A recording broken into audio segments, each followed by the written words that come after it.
আগৰ ভিডিঅ'টোত মই এইটো দেখুৱাবলৈ পাহৰি গৈছিলোঁ যে আমি এই কাটিংখিনি এই কাঠখিনি যে কাটিলোঁ আমি আগৰ ভিডিঅ'টোত সেইখিনি আমি এই যোনটো আমাৰ অৰিজিনেল ব্লাউজ পিচটো আছে তাতে আমি কেনেকৈ বহুৱাই কাটিম সেইকাৰণে এইটো ভিডিঅ' বনাব লগা হ'ল।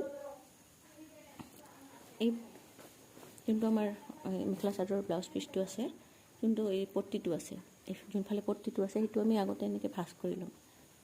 এনেকৈ দুই ভাঁজ কৰি ল'লোঁ।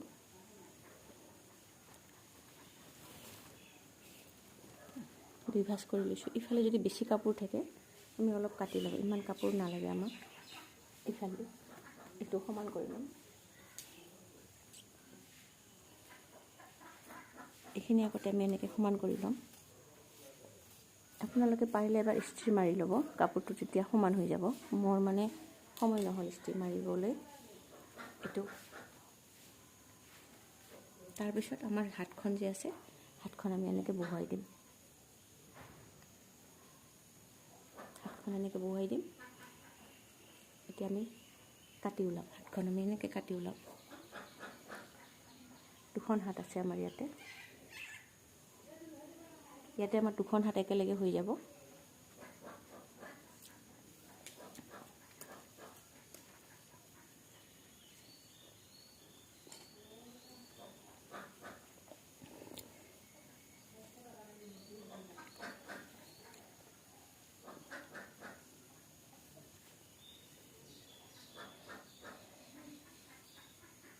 ইয়াতে আমাৰ দুখন হাত একেলগে হৈ যাব। দুই পিচ আছে আমাৰ ইয়াতে। গম পাইছে, মই এইটো আগতে ফল্ড কৰি লৈছোঁ, কাপোৰখিনি এনেকৈ ফল্ড কৰি লৈছোঁ, দুই ভাঁজ কৰি লৈ আমি এখন হাত এনেকৈ ওপৰত বহাই দিছোঁ।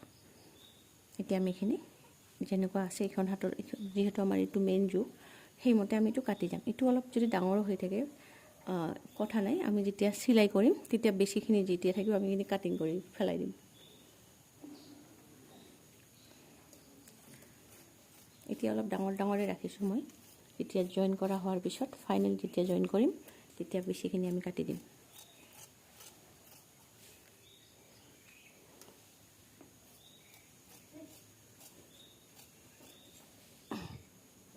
হৈ গ'ল, এইটো আমাৰ দুখন হাত হৈ গ'ল। দুখন হাত হ'ল। এতিয়া আমি বেক চাইডটো, হাত দুখন কাটাৰ পিছত আমি বেক চাইড কাটিম।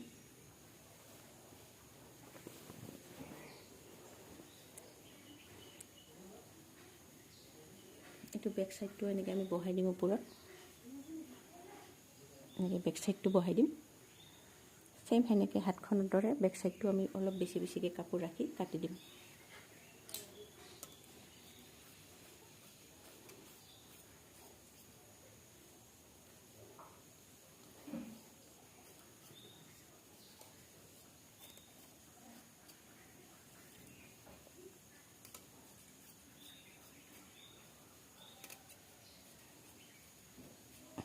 বেক চাইড হৈ গ'ল। এতিয়া ফ্ৰণ্ট চাইডটো কাটিম।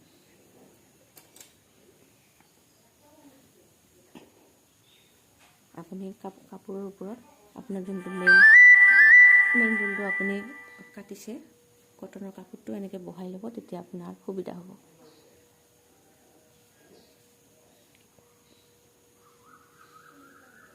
কেতিয়াবা আমাৰ কাপোৰ কম থাকে, চাইছে ইফালে আমাৰ কাপোৰ কম পৰিছে, তেতিয়া আমি অলপমান বুদ্ধি কৰি কাপোৰখিনি এনেকৈ মিলাই ল'ম। এইটো আমি এনেকৈ দিম সেই চাইডত, আৰু এইটো আমি কোনফালে মিলাব পাৰোঁ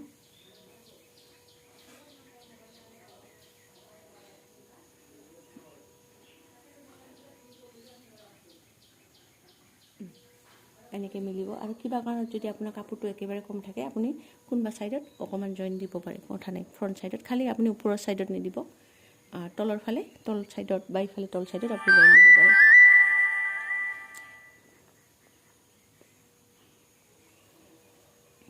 এতিয়া মই এটা পিচ কাটি ল'ম। আমি এনেকৈও ইফালেও দিব পাৰোঁ, এইটো এনেকৈও হ'ব। আপোনাৰ যোনফালে সুবিধা হয় সেইফালে লৈ ল'লে হ'ল। এতিয়া মই এইটো এটা এটাকৈ কাটি ল'ম। আগতে এইটো পাৰ্ট কাটি লওঁ।